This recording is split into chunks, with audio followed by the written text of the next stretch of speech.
Salut YouTube! Aujourd'hui on se retrouve dans une nouvelle vidéo en cuisine avec Olive. N'oubliez pas de chausser un bon casque ou des bons écouteurs. Tout se fait en audio. Bonne découverte les amis! Bonjour à tous et bienvenue dans ma cuisine. Nous sommes réunis aujourd'hui pour le dessert. Alors ce que je vous propose, c'est une charlotte à l'ananas. Pas très compliquée, classique, mais qui fait le régal des grands et des petits.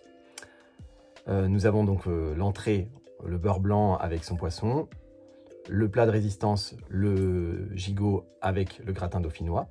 On peut éventuellement, comme c'est la fête, aussi proposer un petit fromage. Alors une petite suggestion que je peux vous faire, c'est très très chouette.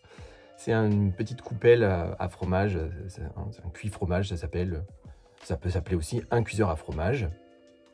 Et vous allez acheter un camembert qui sera plutôt fait. Vous allez le déballer, le mettre à l'intérieur, l'arroser avec un petit peu de vin blanc, de l'ail, de la ciboulette, enfin ce que vous avez à portée de main. Vous l'assaisonnez en fait à votre goût. Vous pouvez même le poivrer un peu, pas de sel bien sûr.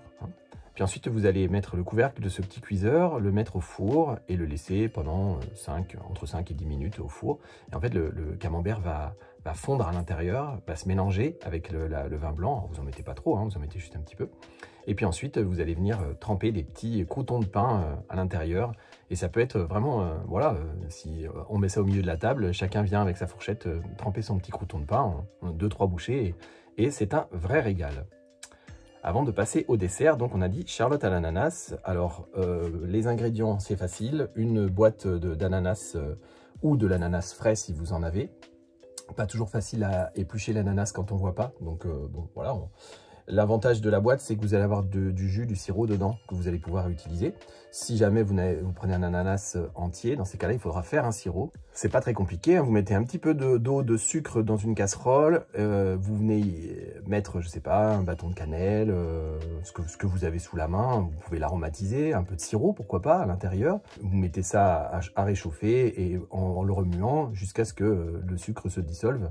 Et puis là, c'est nickel, vous avez votre petit sirop. Moi, je vais utiliser le sirop qui est dans la boîte d'ananas. Au niveau des ingrédients, on a dit de l'ananas. On va avoir aussi des petits suisses, du sucre et puis des petits arômes dont je vous parlerai tout à l'heure.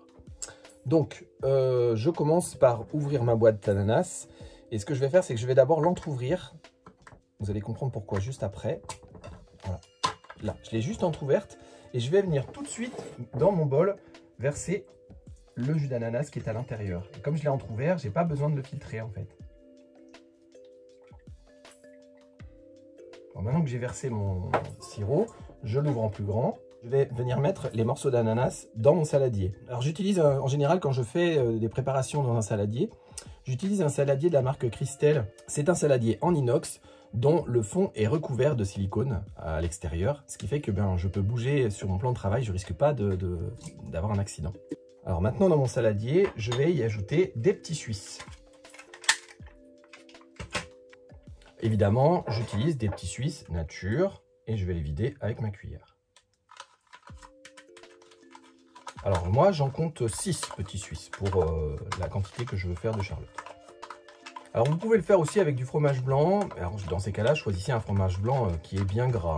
Si vous prenez un fromage blanc avec très peu de matière grasse, le risque c'est que ce soit très très liquide en fait. Donc voilà, vous pouvez faire ça aussi avec un fromage en faisselle. Enfin, il n'y a pas une recette en fait. Alors maintenant, on va sucrer avec du sucre de canne blond. C'est un sucre qui est assez sucré, donc je vais mettre 4 cuillerées à soupe de sucre. Et des cuillerées plutôt rases. Moi, je ne suis pas quelqu'un qui sucre énormément mes plats.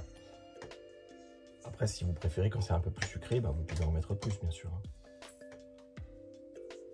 Alors, je vais venir ajouter des arômes. Ça, c'est en option. Moi, je vais mettre mangue et vanille. Je vais verser 10 gouttes d'arômes. Et pour les compter, je vais coller mon oreille au flacon. Vous ne l'entendrez pas, vous, dans l'enregistrement, mais moi, je l'entends bien quand je colle mon oreille. Alors, une fois que j'ai fait ça, je mélange ma préparation. Maintenant, je vais venir disposer mes biscuits à la cuillère à l'intérieur du moule. Donc, j'ai 14 biscuits que je vais venir disposer tout autour de mon moule. Et je ne les mouille pas, ces biscuits-là. Je ne les trempe pas dans mon petit sirop, je les laisse bien secs. Donc, les biscuits à la cuillère, vous savez, ils sont bombés. Donc, le côté bombé, c'est ce que je vais venir mettre dans l'alvéole du plat. Alors, moi, j'utilise un plat de la marque Scrap Cooking. C'est un plat en silicone. qui est d'assez bonne qualité et surtout qui tient bien en fait sur le plan de travail. J'ai déjà eu des plats en silicone où c'était compliqué de les manipuler parce qu'en fait les bords ils tombaient, mais là ceux-là ça fonctionne très bien. Alors maintenant que j'ai disposé mes biscuits tout autour du moule, je vais venir mettre dans le fond du moule 3 petits morceaux de biscuits que je vais tremper dans le jus d'ananas que j'avais réservé dans un bol. Là mes morceaux sont disposés, donc maintenant je vais venir mettre une partie, à peu près la moitié de ma préparation d'ananas et de petits suisses. Évidemment, comme je ne vois pas, eh bien, je viens vérifier avec ma main à l'intérieur du plat à quelle hauteur je suis. Avec le dos de ma cuillère, je viens légèrement appuyer, pas trop fort non plus pour ne pas écraser les biscuits, de façon à ce que ma préparation à l'intérieur soit très homogène, qu'il n'y ait pas de trou en fait. Bon là, je suis pas mal, je suis à peu près à la moitié. Donc ce que je vais faire, c'est que je vais reprendre mes biscuits à la cuillère et je vais en remettre quelques-uns. Je vais refaire une couche de biscuits, si vous voulez, au milieu, à l'intérieur, que je vais venir imbiber dans le jus. Et là, je les dispose avec le côté plat sur le dessus. Donc j'ai mis 3 biscuits en fait pour faire une couche au milieu de ma préparation et je vais venir verser le restant. Alors moi j'ai choisi de l'ananas, mais vous pouvez aussi faire avec des fraises, vous pouvez le faire avec des framboises, enfin de la pêche. La préparation de base restera la même. Alors comme tout à l'heure, je viens avec le dos de ma cuillère appuyer légèrement dessus pour que ma surface soit vraiment plane. Alors j'utilise là encore ma main gauche pour vérifier s'il ne reste pas de morceaux d'ananas dans le bol. Avec ma cuillère, je racle bien pour récupérer le restant de la préparation. Pour terminer, je vais remettre des biscuits à la cuillère comme je l'ai fait tout à l'heure, vous savez, au milieu, que je vais tremper dans le jus d'ananas. Et je vais venir recouvrir la totalité du plat.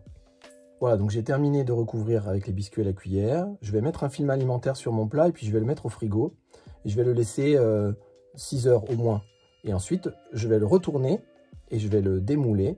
Et là, la charlotte aura pris sa forme. Les biscuits à la cuillère qui sont autour, eh bien, se seront imbibés du jus et de l'ananas. Et il y aura juste à découper en petites parts et à servir à vos invités. Voilà, je vous souhaite à tous un bon appétit. Alors, ça vous a plu? Si vous avez toute question, suggestion ou interrogation, n'hésitez pas en section commentaires, on se fera un plaisir, que ce soit Olive ou moi-même, à vous répondre. N'hésitez pas à vous abonner à la page Facebook et à la chaîne YouTube pour être au courant de toutes les dernières sorties et actualités. Également les amis, partagez le contenu, ce sera important pour nous et pour ceux qui souhaitent apprendre à faire de bons plats. Bon appétit, à la prochaine!